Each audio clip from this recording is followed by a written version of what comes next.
Bien-aimé de Dieu, je voudrais vous bénir. Je voudrais te dire que tu es une bénédiction en ce jour de grâce, en ce dimanche 16 novembre 2025.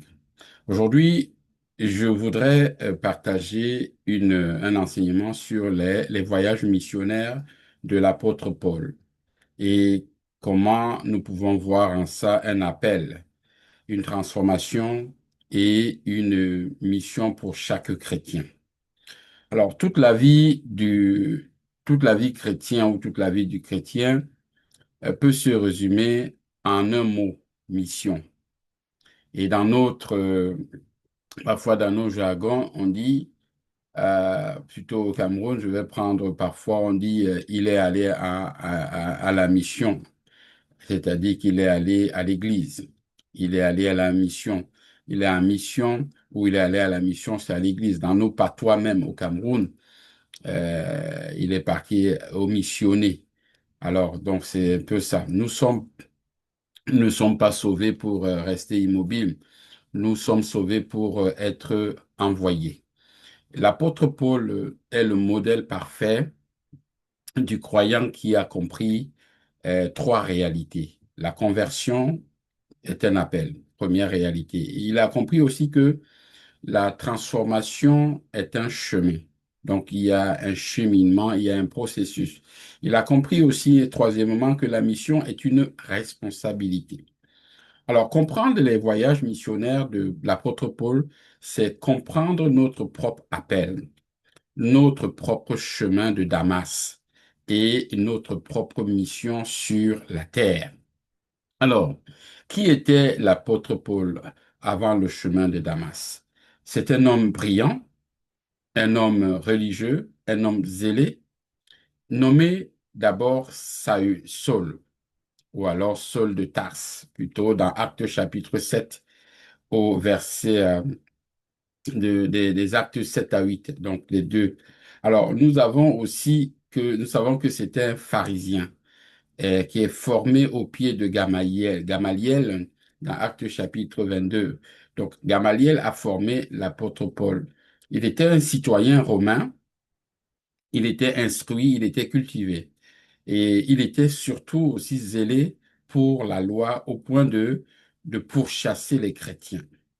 Alors, ça, cet homme brillant, cet homme religieux, cet homme zélé. Ensuite, nous avons l'apôtre Paul, qui était plutôt avant le chemin de Damas. Deuxièmement, il était un persécuteur de l'Église.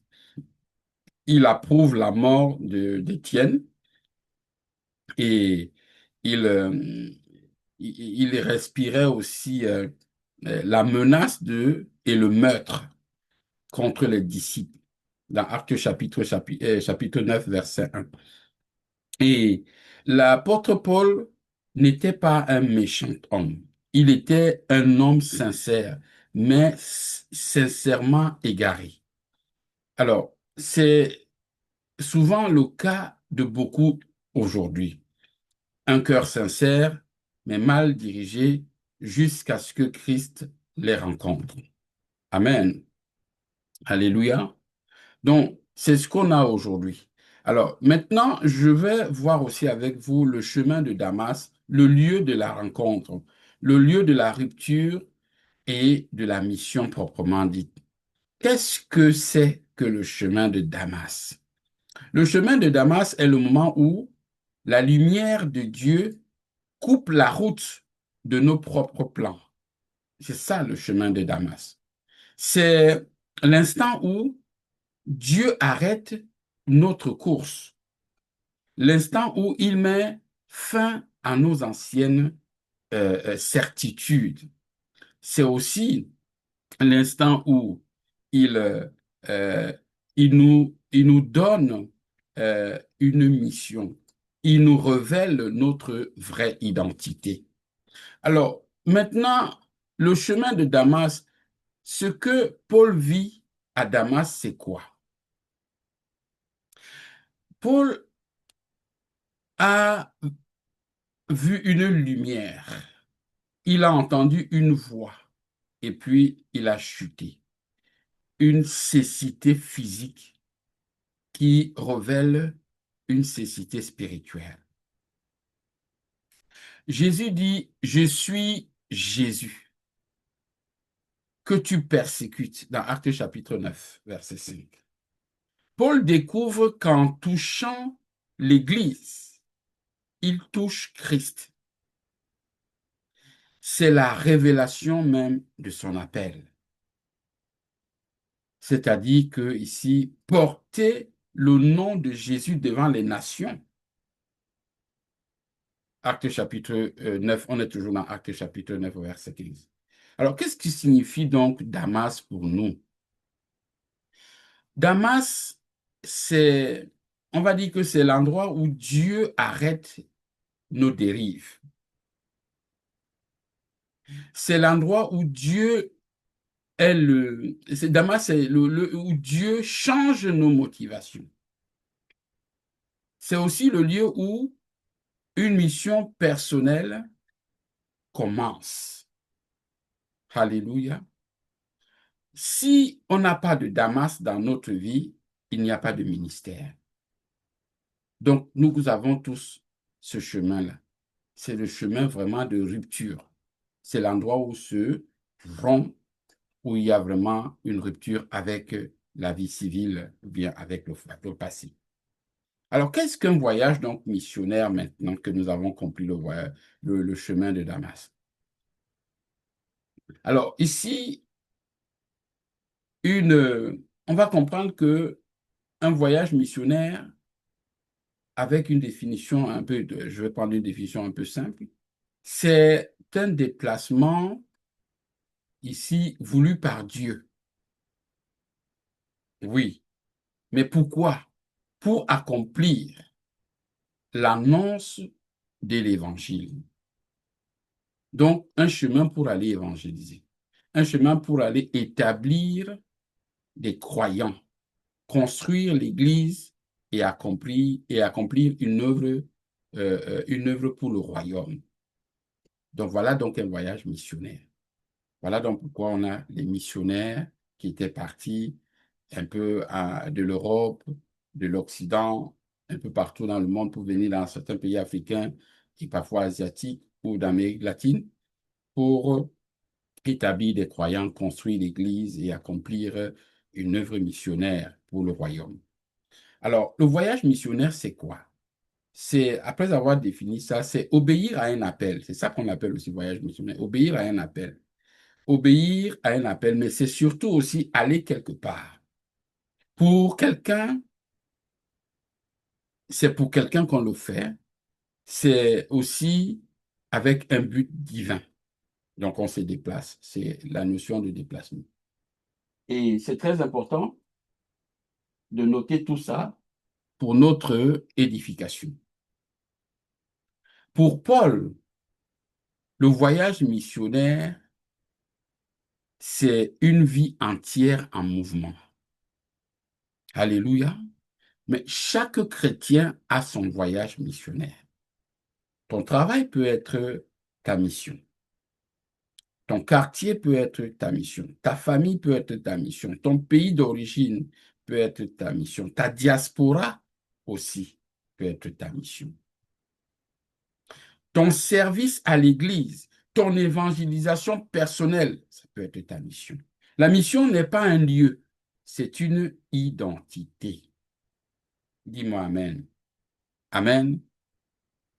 Il faut que tu te réjouisses d'avoir cette mission, de savoir que tu as une mission, de rendre grâce à Dieu pour la mission, de t'enfermer dans ta chambre, de chanter les louanges, d'adorer le Seigneur, de le remercier parce que tu as une mission, tu as un travail, tu respires, tu communiques. Alors, parlons des voyages missionnaires de Paul.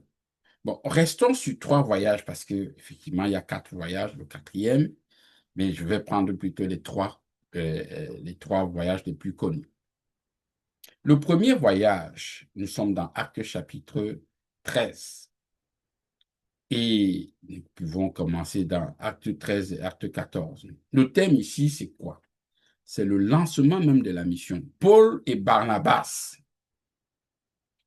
Ils sont envoyés par l'église d'Antioche. Ça veut dire que ça commence à Antioche. Après, il y a Chypre, la Pamphylie, la Pisidie, Icône, Lystre et Derbe. Alors, il fait donc, voilà le premier voyage missionnaire. Qu'est-ce qu'il fait dans ce voyage-là? Il fait donc ce qu'on appelle la fondation des églises. Il convertit les croyants, les personnes à croire en Jésus. Et il connaît des conversions, il connaît des oppositions, il connaît aussi des miracles.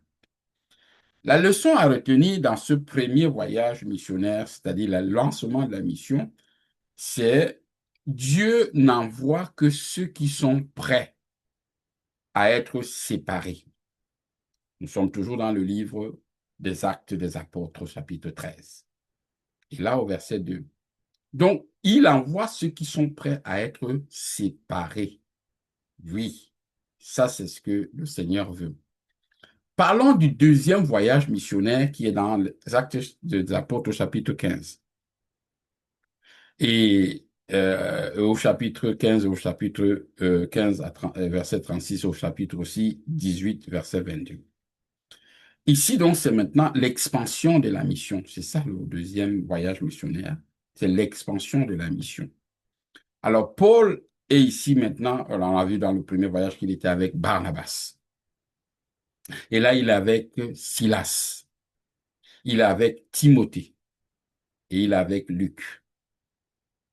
Et ça commence en Macédoine, en Philippe, à Thessalonique, à Bérée, à Athènes, et puis en Corinthe. Alors, ici, on a les premières grandes implantations en Europe. Qu'est-ce qu'il faut retenir de ce deuxième voyage? C'est que la mission s'élargit quand le serviteur accepte d'être accompagné, corrigé et étiré. Alors, bien aimé, le troisième voyage missionnaire de l'apôtre Paul, c'est toujours dans le livre des Actes des Apôtres, au chapitre 18, verset 23, au chapitre 21, verset 17. Ici, c'est l'affermissement de l'Église. Paul il revisite les églises pour fortifier. Amen.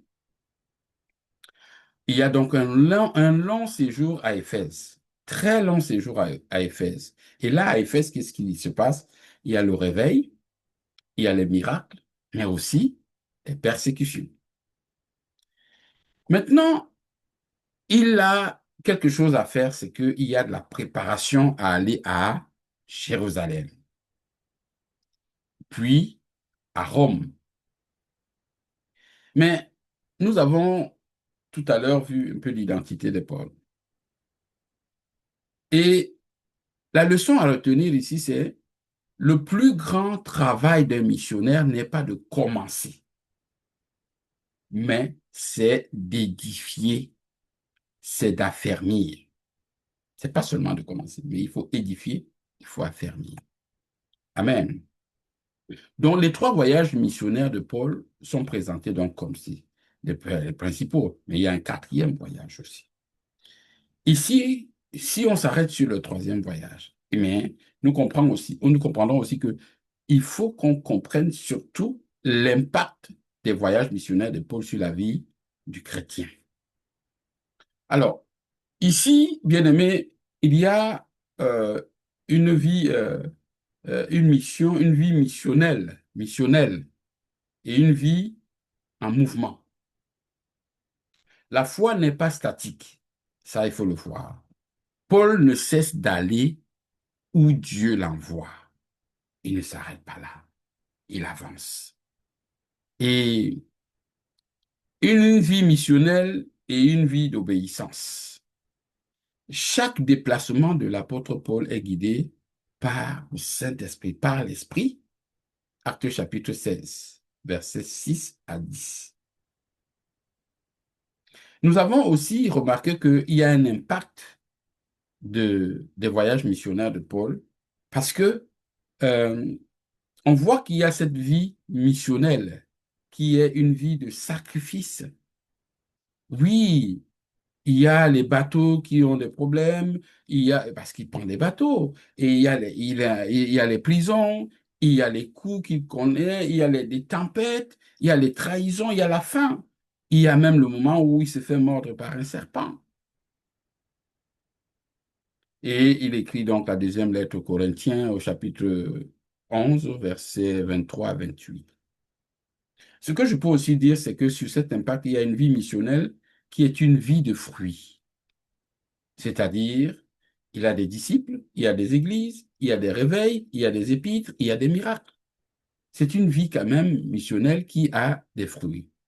Une vie missionnelle aussi, c'est une vie centrée sur Christ, Christo-centrée. Paul dit que pour moi, vivre, c'est Christ, dans Philippiens chapitre 1, verset 21. Voilà donc la vraie mission. Vivre, c'est Christ. Amen. Alors, Paul a donc fait des lettres. Je voudrais, après, ou bien tout simplement, à côté de ces voyages missionnaires, partager les lettres de Paul. Pourquoi les lettres de Paul? C'est vraiment le trésor de son ministère. Il en a, il n'a pas écrit 23 lettres. Il a écrit 14 lettres selon la tradition, dont 13 qui sont reconnues comme authentiques par la plupart des chercheurs. Alors, les épîtres, il y a paulinienne, on va appeler ça comme ça, c'est la doctrine chrétienne même, l'apôtre Paul. Donc, ces épîtres qui sont, j'allais dire, mais si on doit parler ou mettre ça au goût du jour, on appellerait ça les blogs. On dirait les blogs de Paul. Paul y enseigne quoi? Dans ses blogs, dans ses lettres ou ses épîtres, la justification par la foi, la sanctification, la vie de l'esprit, les dons, le combat spirituel ou le combat de la foi, la vie de l'Église, le mariage, la famille, le ministère. Il parle de l'espérance, il parle de la résurrection.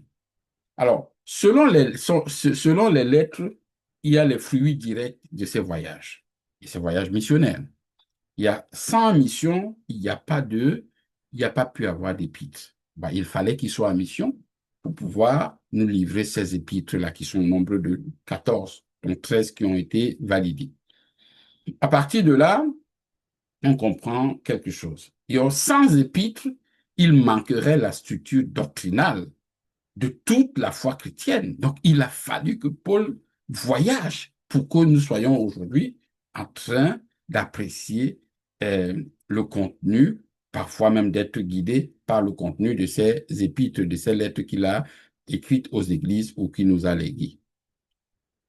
Alors, je voudrais maintenant, pour aller vers, commencer à conclure, parce que je pense que ça nous édifie, mais avant, je voudrais que tu saches que si nous devons appliquer ça dans notre vie, nous devons savoir que nous avons aussi un chemin de Damas et nous avons aussi un voyage missionnaire. Pour le chemin de Damas, c'est le moment où Dieu te révèle ton appel. Amen. Le moment où Dieu te révèle ton appel à tout. Pour certains, c'est une conversion radicale. Pour d'autres, un rappel, une correction et une redirection. Voilà ton chemin de Damas. Et ton voyage missionnaire, c'est quoi? C'est ta vie entière au service de Dieu, ta vie entière. Chaque chrétien a un lieu où Dieu l'envoie. Il y a des gens chaque chrétien a aussi des gens qu'il doit toucher. Il a des paroles qu'il doit transmettre. Il y a une tenue, il y a une retenue. Il y a ce qu'on appelle donc des œuvres qu'il doit accomplir. C'est ce que j'appelle la tenue et la retenue. Mais la question finale, qu'as-tu fait du Damas que Dieu t'a donné? Hmm. Quels sont les voyages missionnaires que tu refuses encore de commencer? Quelles sont les lettres ou quelles lettres es-tu en train d'écrire pour ta vie? Une seule grande question comme ça. Nous voulons donc à ce moment-là commencer à descendre, à atterrir, pour conclure et surtout pour dire combien Dieu est merveilleux. L'appel de Paul est le miroir de notre propre appel. Paul avait un passé, Dieu l'a utilisé. Ah, Amen. Paul avait un passé et Dieu l'a utilisé. Paul a été brisé, Dieu l'a relevé. Paul a été envoyé, Dieu l'a accompagné. Paul a souffert, Dieu l'a fortifié. Paul a fini sa course, Dieu l'a couronné. Est-ce que je peux aujourd'hui te dire, bien-aimé, marchons comme Paul, c'est-à-dire transformé par Damas, envoyé comme missionnaire et fidèle jusqu'au bout.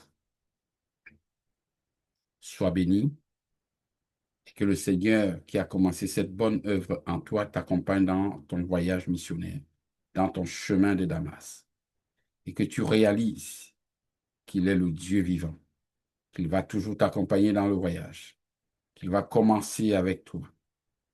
Il va te relever quand tu vas tomber, il va te fortifier quand tu vas souffrir. Il va te couronner quand tu vas arriver à la fin. Alors, prends courage et fortifie-toi dans ce chemin de Damas, dans cette conversion. Donne ta vie à Jésus si tu ne l'as pas encore fait. Sois fortifié, toi qui es dans le Seigneur, toi qui passes par des moments difficiles, des moments particuliers, qui passent par ton chemin de Damas, ou bien qui est dans ta mission, ton voyage missionnaire. Sache que Dieu qui t'a donné la convocation pour ce voyage, qui t'a donné aussi la feuille de route pour cette mission, il te donnera de quoi être fort, de quoi avancer et de quoi réaliser cette mission. Au nom de Jésus. Que l'amour de Dieu le Père, la grâce de Dieu le Fils et la communication du Saint-Esprit soient avec vous éternellement. Que le bonheur et la grâce vous accompagnent chaque jour de votre vie jusqu'au retour de Jésus. Amen. Amen. Shalom. Bon dimanche et bonne semaine. Merci de continuer à nous faire confiance, à écouter nos enseignements. Soyez bénis et Jésus est vivant.